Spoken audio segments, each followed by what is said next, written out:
Hello and welcome to yet another Podcast Pontifications with me, Evo Terra. If you're watching this on a video, this is not a podcast. This is a video where I talk about podcasting. If you want the podcast version, podcastpontifications.com. Yes. On today's episode, we shall talk about what not to put in your podcast outro. Now, many of you know the idea behind Podcast Pontifications is to do some high-minded things not a lot of other people are talking about. So rather than tell you what to do, I oftentimes find it helpful to talk about what not to do. So that's what we're going to cover today. What not to do for your podcast outro. Allow me to, as I oftentimes say, set the stage. Regardless of what your podcast is, what your content is about, a podcast typically has three segments, three large overarching segments that are going to happen. There's an intro. Then there's the body content, the meat that you want to talk about. And then there's an outro. You may have heard this talked about as if every story has a beginning and a middle and an end. Same thing. The outro is the end of each one of your episodes. That's what an outro is.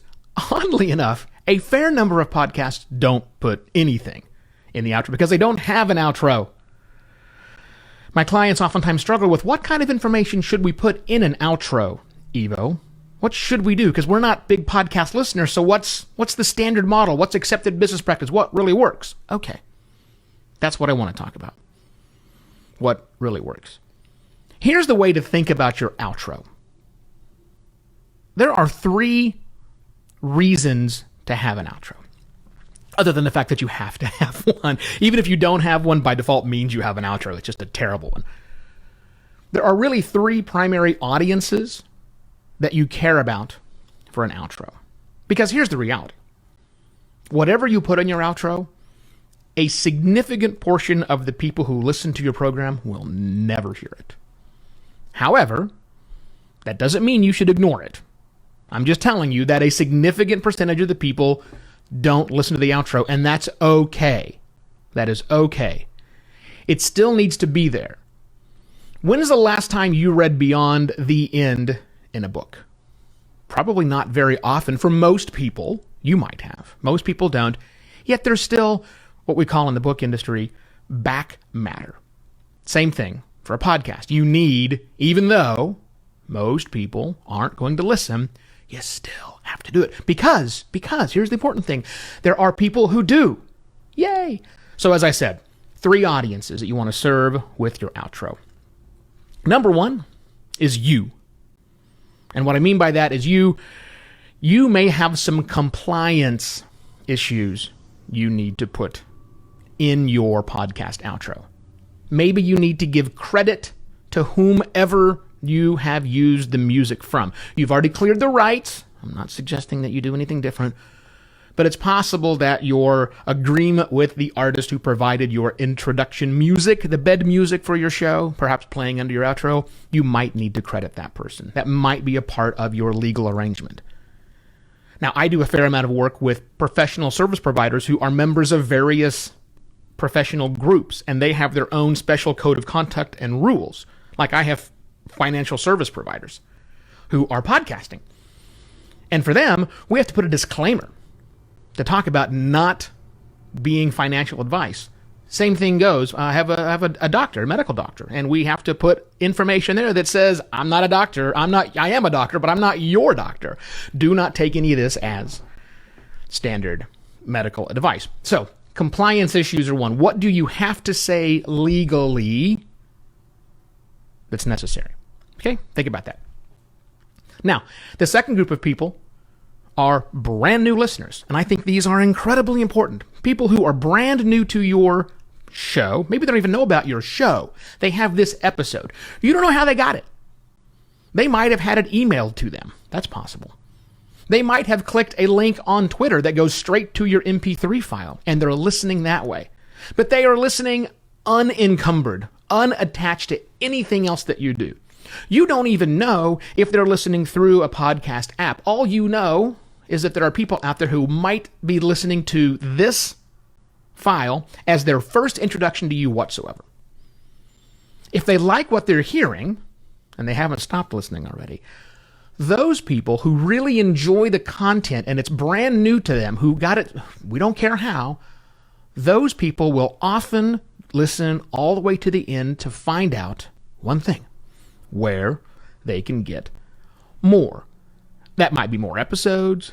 That might be more information about you. That might be a lot of different things, what the more happens to be. But think about the person who just found this somehow, don't care how, who cares enough to get all the way to the end. They're looking for information. You do this too, by the way. When you go to a website and you go, that was a really cool article that I just read, or that was a very awesome GIF I just looked at, or whatever, and it's brand new, you just plopped in there. What do you do after you really like it? You scroll down or up, wherever, and you look for the contact. You look for the about. You look for more information. We don't have the ability to seek within audio yet. Maybe one of these days. So now the appropriate place to put that stuff is at the end. What information does somebody want more about? It's at a minimum, it's your website. At a minimum, it's your website. And perhaps even at a maximum, it might be your website as well. Okay, now, the third audience are the hardcore fans who like to listen to every single thing that you do. And you think they don't exist, but I'm telling you they do. There are hardcore fans that you have that will listen all the way through, and they want one thing from you. They probably want to be entertained. Now, they may want information, but they probably want it in an informative way. Because remember, beginning, middle, and an end, you're at the end part now. You've already told the story. The middle is done. You've said the end. The climax has been reached. Now what's left to tell? Well, other interesting, entertaining things. Outtakes, always fun. Well, most of the time, fun. Special little bits, sure. You can do that. Things you're interested in that didn't really fit for the show. Maybe you want to run some ads for other podcasts or talk about other podcasts you want someone to listen to. That's fine. That's totally fine. But they want more from you. Even after the main content is done, they want more. So again, compliance. What do you have to do legally? Information for more information. How people who are brand new can listen for the first time ever. And then 3, information, entertainment for your long-form fans. Okay, that's what you think about. So the topic was this, was what not to put on your podcast. Here's what not to do. I'll finally answer that question. What should you not do? Stop begging for reviews. Please, for the love of everything that you hold dear in life, stop asking for reviews. Number 1.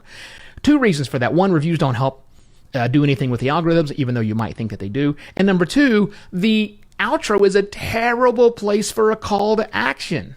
So I'll go one level up. Don't put calls to action in the outro of your file. Do not do it. That's not why people are there. It's okay to say, here's my website. That's not a call to action. That's just a website. Any call to action had to be in the body content. That's where the calls to action work. So don't put any asking for that kind of stuff. And Lord, stop talking about iTunes. Seriously, stop saying the words iTunes. Strike it from your vocabulary. It doesn't exist. You can tell people that your show listed on Apple Podcasts and Spotify and all that stuff, of course, as it should be. But I think it's better to talk about your website. So don't be begging for reviews. Don't put calls to action of any sort. In fact, I'm going to end it right there. No more calls to action in your podcast outro. Hey, do you need help figuring out what you should put in your outro and how your business should approach podcasting? This is an outro, by the way. Contact me, evo@podcastlaunch.pro. Podcastlaunch.pro is my website. Oh, by the way, short episodes like this, there's only room for a call to action. It's kind of here at the end, so I can break my own rule, but you see what I'm saying. Anyhow, I'll be back tomorrow with yet another podcast pontifications. Cheers.